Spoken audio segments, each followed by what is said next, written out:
Hey guys, this is Esther. Welcome back to my channel. Today I want to work on a no-sew journal with you guys. This journal is inspired by Leah at Thrifty Day. I am obsessed with her channel. So I was watching her video and I had a lot of the stuff similar stuff that she was using to make her no-sew tutorial, which I will link in the description box below just in case you want to go see the original, because I do skip on some of the steps that she shows. But I have these like books that my mom gave to me. They're just blank books, and I think each book has like 10 to 15 pages each. So I decided that I was going to make those into journals. Now remember that I am using different things than what Miss Leah uses. So this is my way that I'm doing it with the stuff that I have so that I don't have to go out and buy anything else, which is the point of, using up our stash, to not go out and buy other stuff. So I decided to go with these papers that I've been hoarding for a while because I just love them. To me, they're very retro, very 70s, and if you know anything about me, you know that that is my style. I love cutesy, retro, vintagey crafting. When it comes to measuring, guys, I'm horrible at it. So all I do is I put the paper where it's gonna go, and then I just mark it with a pen and then chop it off. I don't do any measuring, but if you are if you like the super neat and perfect exact crafting, then yeah, you're going to want to measure the size of your cover and then cut the paper. I left the spine not covered by the paper because, as you can see, it has that little indentation. So we're going to cover it up with something else. Now, after I make sure that it's going to fit my cover correctly, I'm going to start adding my adhesive.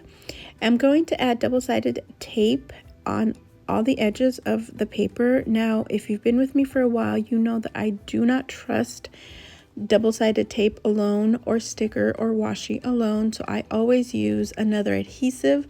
I choose wet glue, and my favorite that I've been using for a long time is the Tombow Mono liquid glue. It's about $4 a little bottle, and I can make anywhere from 3 to 4, sometimes even 5 journals with it. So for me, I really like that one the best. Now here's a little tip.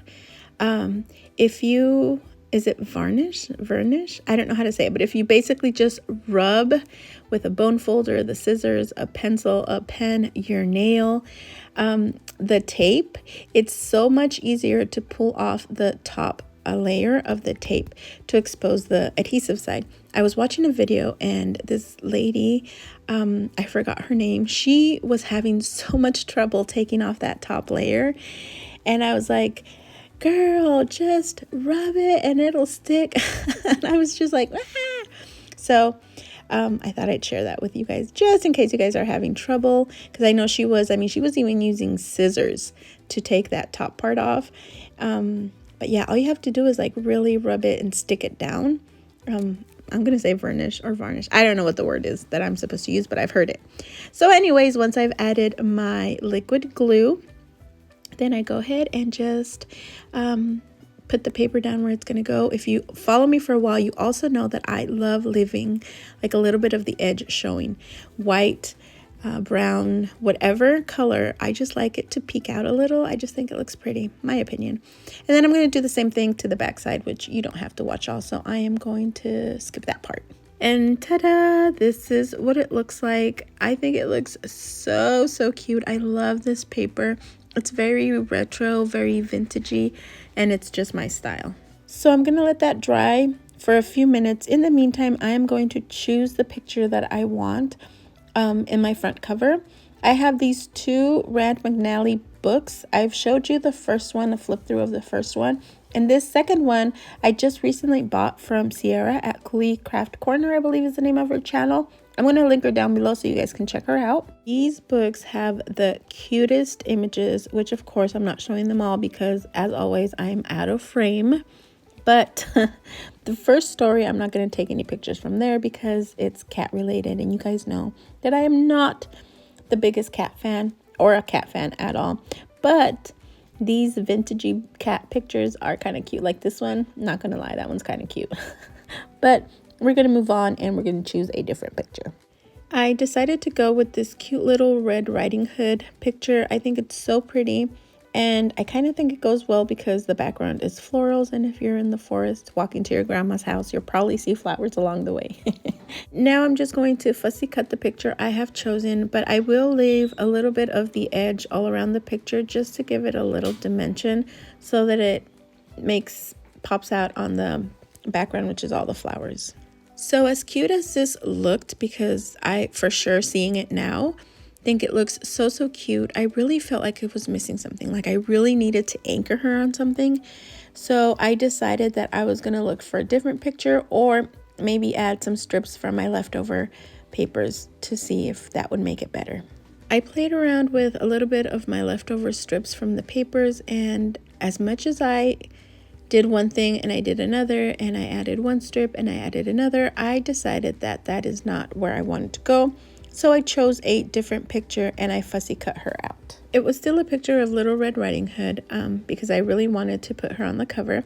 But this time I included some of the grass that she was walking on just so that I could feel she was anchored onto something. You know, I don't know why my brain was making me do this, but I went along with it and I loved how it looks. Look how cute it looks. I love it. I did need to cut the grass a little bit so that her little hood wasn't peeking up beyond the book because I didn't want it to bend or rip. So then I just ripped it, and you guys know that I love the ripped look of on any journal. So of course I left it ripped. I did not cut a straight edge. I just ripped it, and I really like how it turned out, guys. Once I glue her down, I go over it with a bone folder, the image, because I want to make sure that every little corner is well glued down. I don't want anything to come up because I'm going to be opening and closing this book a lot. So I want to make sure she is down and is not going to go anywhere. If there's any little parts sticking up, I will just go ahead and add some more glue. Now for the spine, I'm going to use this baby fabric that I have from a project I made before. And I decided to go with this because I feel like fabric is softer and this book has that indentation. So it's going to fit well into all the grooves of the spine. And as per usual, I was off out of frame. But now I just flip the fabric to the other side and I do the same thing. I glue it. However, because I was watching a crime show, as always when I craft, I didn't realize how crooked I cut the fabric. So it's okay because I'm just going to glue it down and maybe later add a little trim, maybe a pom-pom trim. I don't think I have any, so I might have to order it. But that will cover that boo-boo up and it'll be fine. So as you see, I just add some glue to the spine and up to where the fabric is going to go. And oh my sweet Lord Jesus, look at how crooked I cut that fabric. Oh no. Then I just trim off any hangover fabric. But you guys, so far this little journal is looking so cute. I love how it looks. Look how cute. Like if you just don't look at the crooked back, it's so cute. And then the back, it's all crooked. So I'm gonna let that dry for a little bit. In the meantime, I am going to start cutting my paper. Well, here I already cut my paper and I let it dry for a little while. I am going to start adding pages into it. So I'm going to go every third page. I'm going to add a page from my paper pad.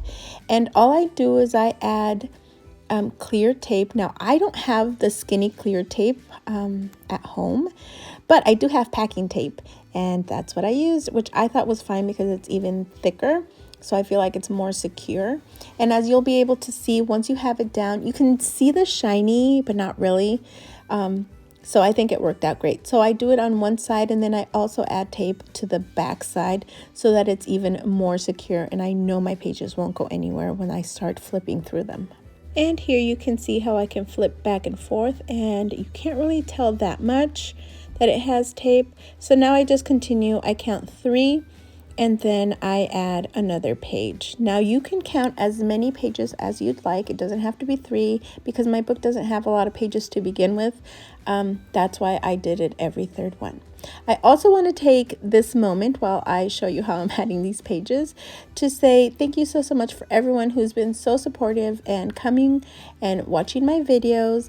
I know I don't post as often, but I do appreciate every single one of you that keeps coming back and liking my videos and commenting on them. And if you're new and you'd like to subscribe, please do. Anyways, let's continue with the journal. So the next step is one of my favorite for 2 reasons. 1, because it makes the pages look extra cute.